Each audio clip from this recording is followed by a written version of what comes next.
Hey, Liz. Hey, Dara. What's going on? Come here. What happened? So I went out with Travis for an install this morning, Yeah. and he was acting kind of strange the whole time, really. We got back a couple minutes ago, and he bit me in the arm. I don't know where he went. No. Oh. Shh, keep it down. You're right. Let me see. It's kind of bad. Liz, oh my God. Am I gonna be okay? You're gonna be okay, but we have to make sure that we do some really good first aid and make sure that you haven't been exposed to any bloodborne pathogens. Bloodborne pathogens. Can you remind me? So bloodborne pathogens are microorganisms that are found in the blood that could potentially cause disease. Disease. Like, I'm not saying Travis has a disease, but I'm just saying that we have to assume the law of universal precautions. Okay. The law of universal precautions states that we have to assume all body fluids could potentially contain a BVP, and we have to It proceed. could potentially be infectious. Could potentially, but I'm not saying it, Okay. it definitely is. So it's okay. It's okay. We're gonna go through our procedure. We need to find that guy. We're gonna find Travis because that is the weirdest thing I've ever seen. So what's the deal with Travis? Like, how does something like this happen? Dude, I don't know. He's been acting so weird. This morning, he ate like a rare steak and egg breakfast, first of all. Ew. Second of all, his behavior has been just out of the whack. Yeah. I just don't know. I don't get it. Honestly, it's gonna sound ridiculous, but I'm starting to think he might be, What, Liz? I don't want to say it, Say it out loud. a vampire. All right, Liz, we'll get back to that, but first we need to clean you up. So just hold tight. I'm gonna grab the exposure plan. So this is gonna guide us through what happens if we do have an exposure to blood or bodily fluids, and then how we need to go forward after we get you some first aid. Okay. All right, so it looks like in here that we need to call Michelle, Okay. and then we need to call your healthcare provider. You go do that if you're Okay. feeling well enough, and then I'm gonna take care of the contaminated area here. Okay. All Okay. right? I'll go to the bathroom. Okay, great. Oh, hey Sydney. Hi, what happened? I just need some ibuprofen. So I'm happy to get you that in a second. We just have to clean up some blood. Liz had an injury. Oh man. But I need some help. I was wondering, would you be able to help me? Yeah, of course. Awesome. So I'm gonna do the procedures in the bodily fluid cleanup kit, and it has an instruction guide on the back. So I'm just probably gonna need you to hold stuff. Yeah. Yeah. Awesome. Put your gloves on, and then we're gonna make sure that we dispose of everything properly too. So that's gonna be a huge step in us making sure we don't further contaminate anything else here. Makes sense. Awesome. Thank you so much.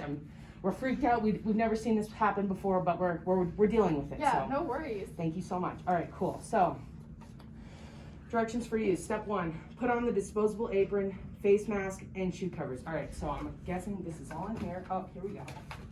Universal precaution. We got the step-by-step guide here. All right, we got my mask. And I think this one goes this way so it covers my face so nothing splatters in my eyes. This 2 masks gonna be too much. It's never too much. Never too much? Okay, perfect. Okay. Hopefully these booties fit.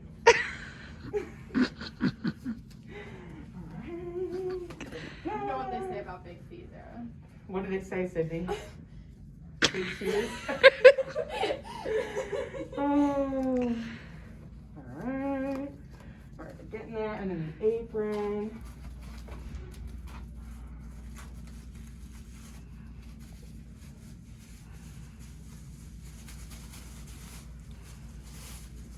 What a process. Look, so what's the next thing on the directions say? Put on disposable gloves and appropriate technical clothing. We're good. Sprinkle Red Z over spilled area and allow liquid to congeal for safer handling and transport. Perfect. All right, so Sid, before we do that, I want to get the BVP bag open so that I can start putting contaminated items in here. Thank you. Can you please come a little bit closer? Thank you. So Red Z congeals the blood, so it'll turn this into a solid, so it'll be easy for us to scoop it up. And then we're gonna disinfect the area with a bleach solution or a germicidal disinfectant. All right, we'll give that a second. Ties and the scooper. So this scooper is gonna help me transfer the mess into the bag with as little issue as possible. And so Sydney, let's move this chair back and get you nice and close with the bag on the table. Perfect. And see how it starts to congeal, Oh, that's handy. right? Oh.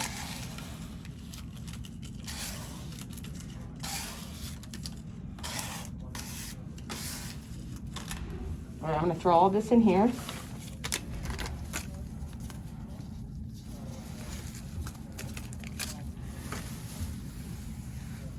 All right, Sid, back up a tiny bit just so I can make sure I get this whole exposed area.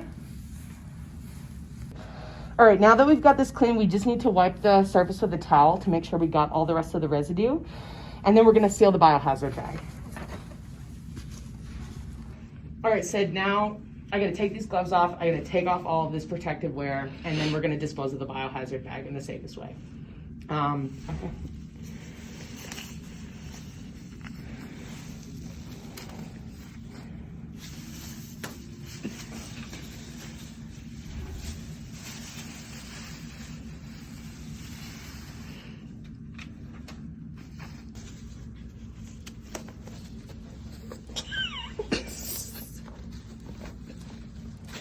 You don't have any blood on you, we can just throw these gloves away. Awesome. And now we're gonna seal up this bag.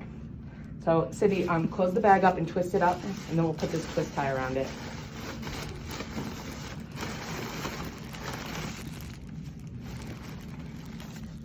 Now I'm gonna just disinfect this cabinet and inspect it to make sure that there's no blood on the inside. When we're out in the field, we do encounter potential risks and hazards like this at the cabinet all the time. People come to the cabinet when they're bleeding. Splinter out is one of those tools that we have in the cabinet that sometimes is poking out of one of the pockets. So you just need to be super careful that you don't accidentally expose yourself, and just be very aware visually before you go in and touch the cabinet. Perfect. You're like my guardian angel, Sarah. Thanks, Sid. Cleaning with a bleach wipe. And especially the cabinet doors, and then the latches are one of those places where people tend to get the most blood. I'm not seeing anything else on this outside here, so we're gonna open it up and take a quick peek. Looks pretty good. Liz managed to get the gauze pads out without getting blood on them, which is pretty amazing. I'm gonna go dispose of this. You're good to get in that cabinet. I'm gonna go check on Liz. Perfect. Awesome.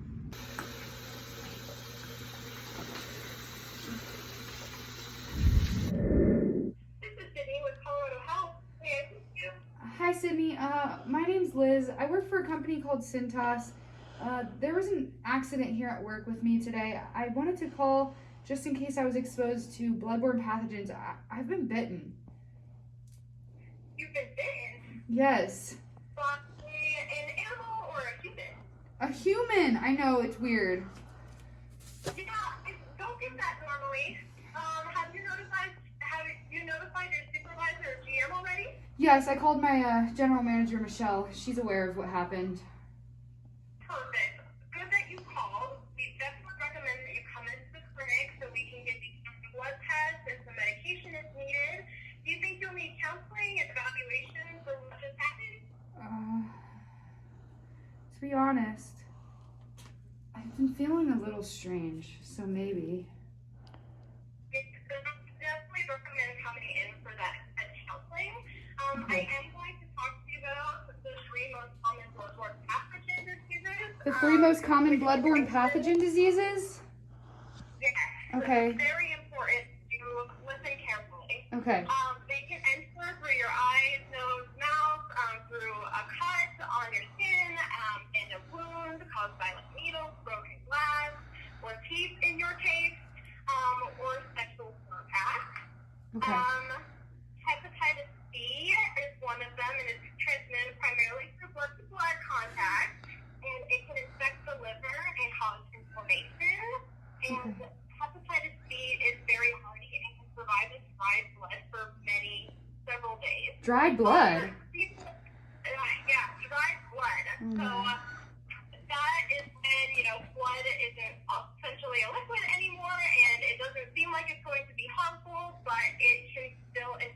Okay, good to know. Of course. So, you know, if Centos offers a hepatitis C vaccine? I believe they do actually.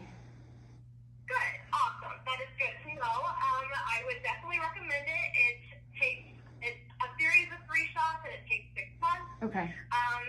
You do not have to get the shot. You have to sign a declination in order to fully decline it and have that paperwork go through. Okay. But just in case you change your mind, you're able to request the vaccination anytime after. Okay. Good to know.